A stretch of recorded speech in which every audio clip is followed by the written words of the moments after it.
I played football for Temple University, and it's the truth, see? Don't keep asking me, did you really play? Yes, I really played. At one time, I had a beautiful body. I weighed 192 pounds, and they made me a fullback. Now, before you start tuning up, let me get my story finished. No, the truth of the matter is that it didn't take much to play for Temple at the time that I was playing, because we had lost 27 games in a row. And we played against real weak teams. I mean, teams like Muhlenberg, Lafayette, Gettysburg, yeah. They all beat us. They all killed us. Especially Hofstra. Hofstra beat us 900-0. In their street clothes, man. They wiped us out, you know. Vassar wouldn't even play us. That's how bad we were, man. Get out of here. We don't even want you on our schedule. So I'm going to give you some insight as to what goes on in a loser's locker room. We're going to play against Hofstra, which is a really terrible school. They killed us every year, boy. And when you play for a team like Temple, you got nothing to do except pace up and down in the locker room, and you say to yourself, boy, I sure do hope I don't get hurt. I almost made a tackle last week. I must have been crazy out there. Nobody else is trying out there. I don't know why I got to be the one all the time. I play on the second team, which is actually the nut squad. Now, these are guys that can play, but they're afraid. They don't want to go out there, so they do nutty things, like they put the helmet on sideways, looking out through the ear hole. Guys got on scuba diving suits, snowshoeing and ice skate, you know, walking around. Second team is very quiet, because they're going to go out, scared to death. That's what they are. Catholics on the squad always seem to have something special going, because they're over in the corner, Dominoes, Father, please, Dominoes. I'm not Catholic, but I figure if it works for him, yeah, me too, Father. He's a friend of mine. He told me how to do this. Here, please accept me. You know, and we're pacing up and down. First team's getting last rites. And we're going. The coach is drawing trick plays on the blackboard because he has no personnel whatsoever, and he knows he's got to work with something that'll trick him. You know. All right, you guys, listen up. When they come out of the huddle, line up backwards. And just let them run right over you, and then we'll raise the flag and everything while you're singing the national anthem, all right? We'll get pity somewhere, I'll tell you that. Then comes the athletic director, says, I'd like to talk to the boys. What? I'd like to talk to the boys. Okay. May I have your attention, please, fellas? This is the athletic director, Mr. Ernie Casal. This is the man that's responsible for giving most of you the scholarships. He'd like to talk to you. Mr. Casal. Thank you very much, Coach Macris. Well, boys, here we are again. We're going to go out and have another fine football game. Going to go out and play against Hofstra, because you already know that. You know, they beat us last year 900-0. The year before that, they beat us 900-0. I was over in their locker room, had a chance to look at some of their players, and Christ, they're bigger than they were last year.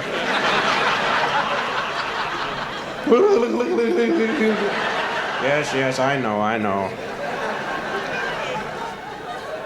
Fellas, I looked out in the stands. We only have 12 people out there. And this is homecoming. Just want to say a few words to you. This is our first game on television. We want to keep this television contract going because this is the only way we can make some money to buy little scuba diving suits and snowshoes and ice skates for all the weirdo squads here.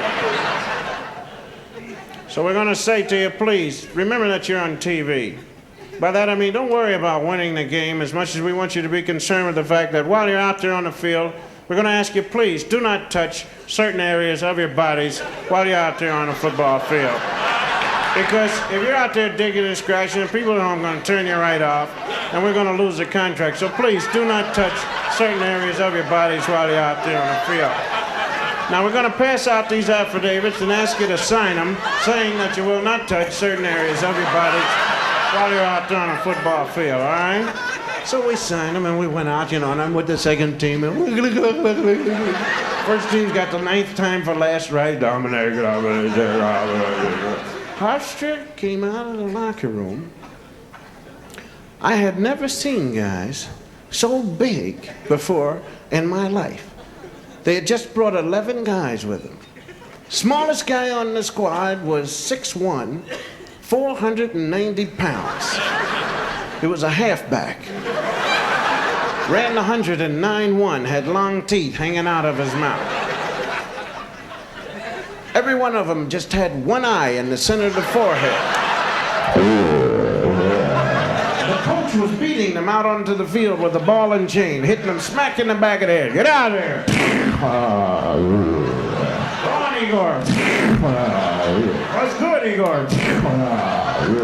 First team said, oh God, don't look at him. If you don't look at him, you won't get scared. Second team went crazy. Guys are ripping their clothes off. I can't play naked. Kicker comes up, grabs the ball. It looks like a vitamin pill in his hand. Puts it down. Out of the world. They come running down the field. The first team said, throw some meat at him. Maybe they'll eat that. Get out of here.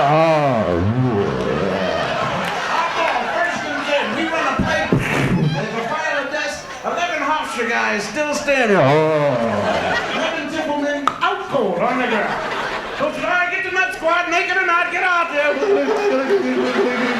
We're carrying them off, and as we're carrying them off, I swear I heard one Temple guy on the ground say, can we get up now? No, you move, I'll punch you right in the mouth. So help me. Get out of here. We carry him off there. The coach said, all right, get out there. Second team, let's go. We got a quarterback that's 2-1. All right, run the kamikaze play on one. All right, kamikaze. Cosby up the middle, the whole team off the field. Break! We break out of the huddle, the quarterback goes up and says, shift. 1, 2, ping, gives me the ball. I take one step and I look, and there's a hole.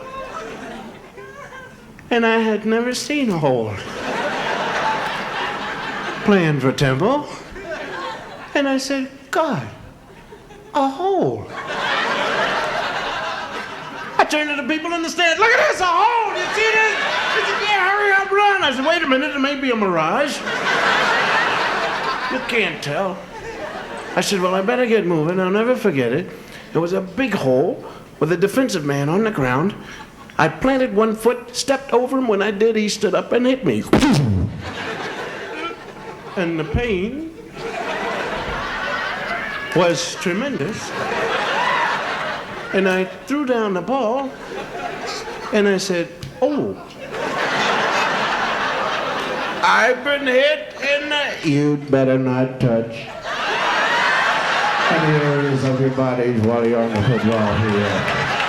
So I grabbed my head. And then I said, what's the matter? I said, I can't say nothing until they bring a commercial on, all right? Thank you and good night.